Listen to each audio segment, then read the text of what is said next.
ਮਰ ਮਰ ਇੱਕ ਬਣਾਵਨ ਸ਼ੀਸ਼ਾ ਤੇ ਮਾਰ ਵਟਾ ਇੱਕ ਭਾਂਡੇ।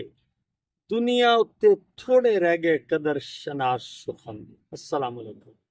मैं महबूब शर्मा ते तुसी वेख रहे हो महबूब शर्मा टीवी। प्रोग्राम मेरी अख ने जिवें तकिया लैके तुहाडी सेवा च हाज़र हां। और नाज़रीन तुसी जानदे प्रोग्राम असी अक्सर किताब तबसरा करते हैं, लेकिन कदी कदी असी किताब तो हट के भी गल कर लेने, क्योंकि गल तो वो करनी है ना जो कुछ अखा ने तकना है तो जो कुछ कन्ना ने सुनना है। जी जनाब, एक अजीब जी गल है कि जिहड़े पुराने गीत हुंदे सन ना जी साडे कोल, उहनां दी आखी उमरां बहुत लंमियां हुंदियां सन ते अज दा जिहड़ा गीत है, अजोका गीत जिहड़ा है, ओहदियां उमरां एड्डियां लंमियां नहीं हुंदियां। कदी सोचिया ओहदी वजह की है? ओहदियां कई वजूहात। एक ते वजह ये वे कि जिहड़ा साडा अजोका सिंगर है ना, वो जनाब कहना कि मैं आपे ही ओहदी धुन बना लेना, मैं आपे ही ओहनूं लिख रहा और जनाब मैं आपे ही गा लिया। तो फिर गीत की उम्र भी तो उन्नी की होनी है ना जी।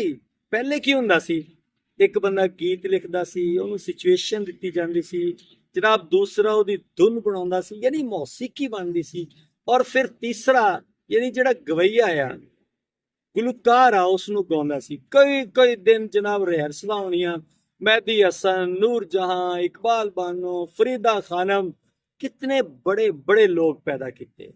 ਉਹਦੀ वजह सिर्फ ये होंदी सी कि कली नूर जहां या मेहदी हसन या फरीदा खानम का काम नहीं, बल्कि ਉਹਦੇ पिछे जनाब एम अशरफ वर्गे मौसीकार, मास्टर अब्दुल्ला वर्गे मौसीकार, ठीक है, और बेहतरीन नगमा नगार जी हजीक कादरी वर्गे, वारिस लुधियानवी वर्गे हैं जी, बाबा आलम स्याहपोश वर्गे खूबसूरत नगमा नगार फिर किते जाके सोना गीत।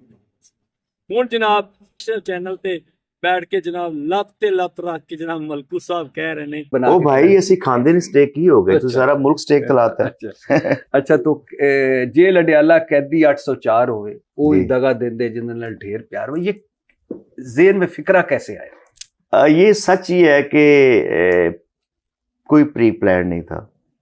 जाते जाते हम जा रहे हैं शो पे, अच्छा तो क्रूजर को कट मारा, करोला रहे, तो मैं कह रहा नवी करोला हौली हौली गेट तू ला माइया, मैं यहाँ से शुरुआत उस कट से ना, मैं मर वैसा तू परदेस ना जा माइया।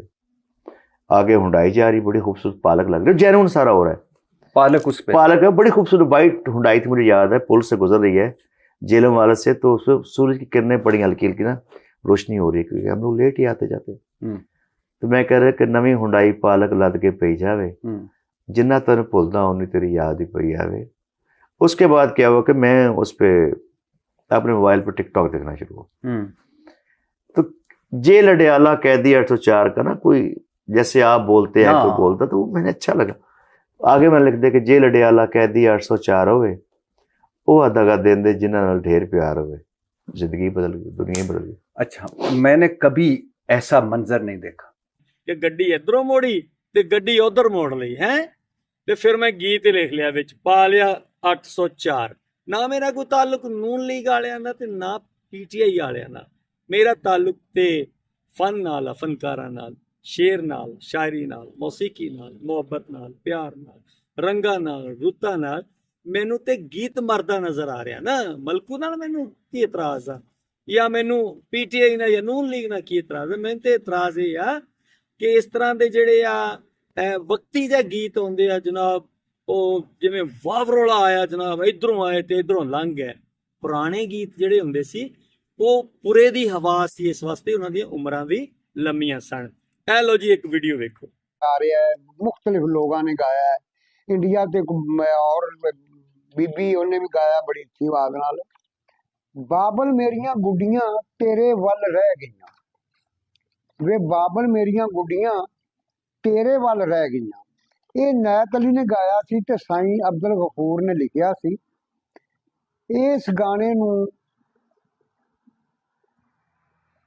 SM ਸਾਦਕ ਨੇ ਆਪਣੇ ਨਾਂ ਲਾਇਆ, ਜਿਹਦਾ ਮੈਨੂੰ ਪਤਾ ਲੱਗਾ ਤੇ ਮੈਂ ਉਹ ਇਤਰਾਜ਼ ਕੀਤਾ। ਖੈਰ SM ਸਾਦਕ ਬੜਾ ਵੱਡਾ ਬੰਦਾ ਹੈ, ਬੜਾ ਪਿਆਰ ਕਰਨ ਵਾਲਾ ਬੰਦਾ ਹੈ, ਉਹਦੀ ਬੜੀ ਮਿਹਰਬਾਨੀ ਕਿ ਉਹਨੇ ਉਸ ਤੋਂ ਜਿਹੜਾ ਸੀ ਆਪਣਾ ਦਾਵਾ ਖਤਮ ਕੀਤਾ। ਨਹੀਂ ਸੀ ਲਿਖਿਆ, ਲੇਕਿਨ ਮੈਂ ਜੇ ਕੋਈ ਦਾਵਾ ਕੀਤਾ ਸੀ ਤਾਂ ਮੈਂ ਉਹਦੇ ਪਿੱਛੇ ਹਟਣਾ। ਉਸ ਤੋਂ ਬਾਅਦ ਉਹਨੇ ਆਪਣੇ ਨਾਂ ਨਾਲ ਜਿਹੜਾ ਲਿਖਿਆ ਸੀ ਨਾ, ਫਰਾ ਲਾਲ ਦੀ ਆਵਾਜ਼ ਦੇ ਵਿੱਚ ਤੇ ਬਾਬਲ ਮੇਰੀਆਂ ਗੁੱਡੀਆਂ, ਉਹਨੇ ਉਹ ਹਟਾ ਦਿੱਤਾ ਸੀ। ਉਹਦੀ ਬੜੀ ਮਿਹਰਬਾਨੀ ਕਿ ਇੱਕ ਗੀਤ ਸੀ ਯਾਰੀ ਗੈਰਾ ਪਿੱਛੇ ਅਣਜਾਣ ਹੈ। ਇੱਕ ਸ਼ੇਰ ਹੈਗਾ ਸੀ ਕਿ ਅੱਖੀਆਂ ਤੇ ਨਾ ਕਰੀ ਭਰੋਸਾ, ਬੜਾ ਕਾਬਲੇ ਗੌਰ ਸ਼ੇਰ ਹੈ। ਅੱਖੀਆਂ ਤੇ ਨਾ ਕਰੀ ਭਰੋਸਾ, ਮੱਤ ਕਿਤੇ ਲੜ ਜਾਵਣ, ਦਿਲ ਦਾ ਭੇਤ ਜ਼ੁਬਾਨੋਂ ਪਹਿਲਾਂ ਅੱਖੀਆਂ ਖੋਲ ਸੁਣਾਵਣ। ਕੁੰਡ ਦੇ ਵਿੱਚ ਲੁਕਾ ਕੇ ਰੱਖੀ ਨੈਣ ਜਹਾਨੋਂ ਜਾਣੇ, ਭੁੱਲ ਭੁਲੇਖੇ ਪਿਆਰ ਨਾ ਪਾਵੀਂ ਤੂੰ ਕੁੜੀਏ ਅਣਜਾਣ ਏ।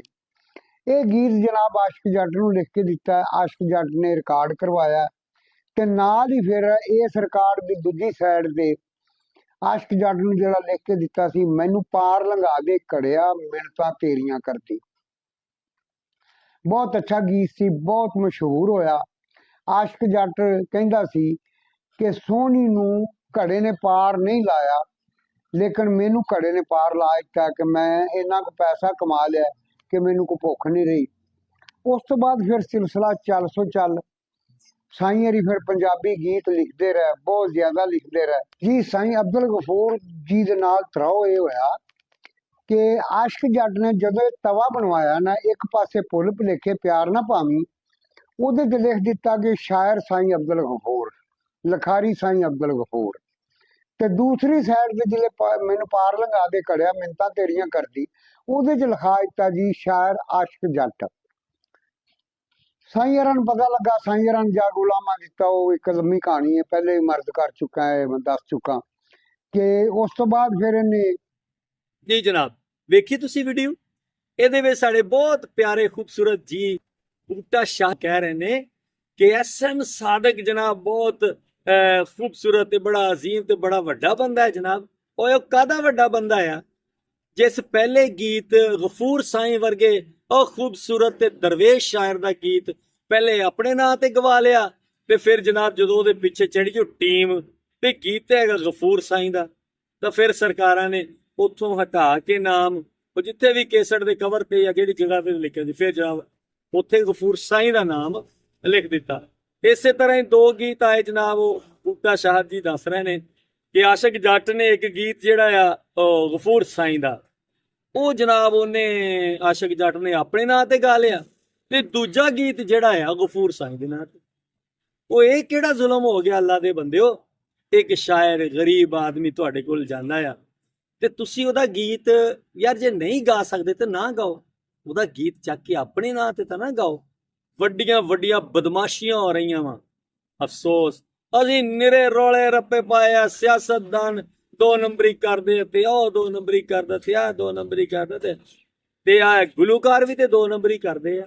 ਉਹ ਭਾਈ ਮੇਰੇ, ਆਪੋ ਆਪਣੇ ਖੇਤਰ ਵੰਡ ਲਓ, ਲਿਖਣੇ ਵਾਲਾ ਲਿਖੇ, ਮੌਸੀਕਾਰ ਉਹਦੀ ਧੁਨ ਬਣਾਏ ਤੇ ਜਨਾਬ ਗਵਈਆ ਨੂੰ ਗਾਏ, ਫਿਰ ਹੋਏਗੀ ਗੀਤ ਦੀ ਉਮਰ ਲੰਮੀ।